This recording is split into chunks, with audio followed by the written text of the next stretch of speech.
सदन कसाई का विवाह हो गया। बड़ा भाई ने कहा देख अब तक तो तू एक था, अब दो हो गया, चल तेरी दुकान देख, आज मैं कहीं जा रहा।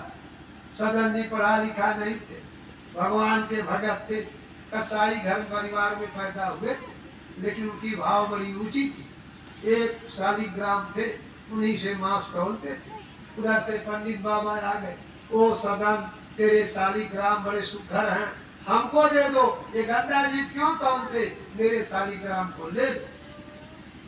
पंडित जी चल गए घर लेकर। 12 बजे रात को आवाज आई, ओ पंडित मेरे भोले भगत को धोखा देकर तू लेकर यहाँ चला आया, जल्दी मेरे भोले भगत के पास पहुंचा, नहीं तेरे पुत्र परिवार सहित नष्ट कर दूंगा। अब पंडित जी कांपने लगे, अरे बाप रे बुढ़ाई आ गई, मेरे शालिग्राम कभी नहीं बोले और सदना का शालिग्राम तो 12 बजे रात को बोल रहे हैं। सुबह कहा भैया सदन तू मेरा शालिग्राम दे, तेरा शालिग्राम 12 बजे रात को बोलते हैं, ले। तौलने लगे और उस दिन साधन जब घर गए, राजा साहब की खबर आ गई कि भाई हमको 1 किलो मांस, 12 बजे रात को आ गई सूचना, 1 किलो मांस नौकर भेज रहा हूँ दे। अब सदन जी विचार कर, हे भगवान अगर बकरा काटता हूँ सुबह होते होते इसका मांस बिगड़ जाएगा, इसलिए बकरा न काट कर इसकी विषाणु काट दे। तो लेके खंजर चला विषाणु बकरा के तरफ। बकरा बोला, हे प्रभु, हे दीनदयाल, इसके और मेरे में मूली कटैयल तो कई जन्मों तक हुई है। हे प्रभु, कि नया खाता सदना खोलने जा रहा, हे प्रभु हमको बोलने की शक्ति दो, इसको पहचानने की शक्ति दो, इसको जानने की शक्ति दो और मेरे अर्ज को स्वीकार करे। बकरा बोला, ये भैया सदन हमारे आप में तो मूली की कटौल हुई है बाबू, ये नया खाता क्यों खोल रहे हो, ये विषाणु कटौल तो नहीं हुआ। सदन उसी जगह खंजर रख दिया, कहा राजा खुश हो चाहे नाराज, मैं अब बकरा नहीं काटूंगा। और सुबह झोली में लेके शालिग्राम को जगन्नाथ यात्रा को चल दिया। जगन्नाथ यात्रा तो आज भाई रेल मोटर जहाज की साधन, उस जमाने में पैदल एक्का बग्गी घोड़ा का साधन। अब गरीब आदमी के यहाँ घोड़ी घोड़ा कहाँ, पैदल चल दिया। जाते जाते रास्ते में रात हो गई, दिन ढल गया, शाम हो गई। सदन कसाई एक किसान के द्वार पर पहुंच गए, भैया किसान मैं जगन्नाथ यात्रा को जा रहा, जगन्नाथ दर्शन के लिए, रात हो गई, हमको अपने द्वार पर रात भर रख लो। उस जमाने का नियम था कि द्वार पर कोई रात को टिक था, उनको रोटी खिलाया जाता, पानी खिलाया जाता, तब खाया जाता। अगर द्वार पर कोई भूखा रह गया, आप खा गए तो खाना सब हराम है और आपके ऊपर पाप लगेगा, इसलिए भूखे को नहीं सुनाना चाहिए। सबसे बड़ा तपस्या, सबसे बड़ा पूजा भूखे को भोजन करा देना। हमारे सरकार कहते थे कि भूखे को भोजन कराओ, ये सबसे बड़ा पुण्य। वो समय किसान में ये भाव रहता था, परहित की भावना रहती थी। तब किसान खेत में खड़ा होके कहता, या मेरे मालिक बरसात कर दे, मेरी फसल सूख रही, तो बरसात हो जाता। अब तो सब भाव खत्म हो गई, धान तैयार हो गया। बाबा जय गुरुदेव को बोरा में तौलो चाहे न तौलो, सारे धान को राइस मिल में फोन करो और टटर का धान रख के चला गया राइस में। अब बाबा जी की सेवा निकली नहीं, तो अब भगवान आपका क्यों सुने? अब भगवान क्यों सुने?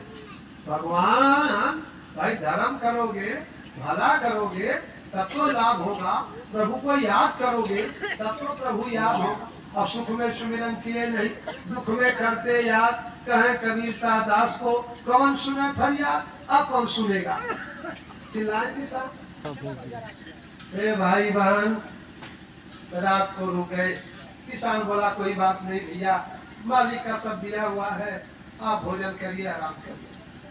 जब रात को सोया, 12 बजे रात बजा, उसकी पत्नी खंजर लेके आई। ओ सदान, पति का व्यवहार मेरे साथ करो। बहन जी तब तो भगवान दर्शन के लिए साधु हो गए, घर द्वार त्याग के, पत्नी बेटी बेटा त्याग के भगवान के दर्शन के लिए जा रहे। ये बुरे कर्म हमसे नहीं होगी, नहीं होगा, नहीं होगी। बस उसी तलवार से अपने सोए हुए पति का गर्दन काट। अब पति का गर्दन काट दी, तलवार को फेंक दी और छाती पीट पीट के चिल्लाने लगी, रोने लगी। दौड़ो गांव वाले, सदना ने मेरे पति को काट दिया, मेरे साथ बुरी व्यवहार किया और पति हमारे बोले तो सदना हमारे पति को काट दिया। अब जे आवे दुई घूसा, 2 लाख 2 घूसा गांव भर का लोग मरना, मार के खंभा में बांध देना। सुबह राजा के कचहरी में पेशी हो। अब कह रहे हैं सदन, ओ मेरे भगवान, तू पंडिते के घर बोला, अब तेरे भगत की मार पड़ रही, तू क्यों नहीं बोल रहा? जैसे कोई दुख तकलीफ आ जाती, जय गुरुदेव जय गुरुदेव जय गुरुदेव। अब ठीक किए तो जय गुरुदेव में शक्ति, और नहीं ठीक हो गई तो जय गुरुदेव में शक्ति। यही हाल। अब भगवान तो देख रहे कि इसके कर्म लदे हैं तो कुछ उतर जा। बड़ी मार पड़ी, सुबह कचहरी में पेशी हुई। हाँ भाई क्या हुआ? गांव वाले कहे तेरे भाई किसान की स्त्री के साथ ये भद्र व्यवहार किए, और किसान बोला तो सदन तलवार से गर्दन काट दे। आओ न ताओ देखा राजा, बोला इसका दोनों हाथ काट दो। अब पकड़ी पल्ले हाथ कर गई। अब रोते बिलखते हुए सदन गले में झोली में शालिग्राम को लिए पहुंच गए जगन्नाथ मंदिर। बोले ओ मेरे प्रभु, तेरे भक्तों की भुजा कर जा। अरे किस हाथ से वंदना और किस हाथ से नमन और किस मुंह से वंदना करूं, या तेरे भक्तों की ये दशा हो। आवाज आई हो सदा, अगले जन्म की ये कमाई है। कहा कब के प्रभु, कहा तू मुनि था, मेरा भगत था, हाथ धो के आंख बंद करके तू जाप जप रहा था और ध्यान भगवान का नाम ले रहा था। तब तक आगे से गाय गुजर गई, गाय जाके झाड़ी में छिप गई। तब तक पीछे से कसाई आया, बोला ओ साधु जी, इधर कोई गाय गई तो तूने मुंह से बोला नहीं, क्योंकि मेरा जाप कर रहा था। दोनों हाथ जोड़े, इशारा कर दिया कि गाय इधर गई, और वो गया झाड़ के पीछे, गाय को पा गया और खंजर से काट दिया। ऐ सदन, वही गाय किसान की स्त्री बनी, और वही कसाई किसान बना, और वही तू साधु सदन कसाई बना। आज तेरी हाथ काट के और वो कर्मों का बदला ले लिया। इसी गुनाह से दोनों हाथ कटी। हे सदन ले रो मत, मेरी हाथ कट रही है। भगत के बस में भगवान, प्रेम के बरबस पाले पड़ के प्रभु को नियम बदलते देखा। प्रभु की मान भले चल जा, पर भक्त का मान न टलते देखा। गुरु महाराज ने अपने ऐसे भक्तों का बहुत उद्धार किए, अपने भक्तों का अपनी मान सम्मान घटा के उद्धार किए। हे प्रेमी भाई बहन, जगन्नाथ भगवान की आप देखे होंगे मूर्ति, अगर जगन्नाथ मंदिर गए होंगे तो तीनों मूर्ति की भुजा कटी है, और तीनों मूर्ति ने अपने भगत की भुजा दान कर दी। हे प्रेमी भाई बहनों, भगत बड़ा कि भगवान बड़ा? हे भाई बहन बताओ, भगत बड़ा कि भगवान बड़ा? नाम बड़ा कि राम बड़ा? नाम बड़ा। स्वामी बड़ा कि सेवक बड़ा?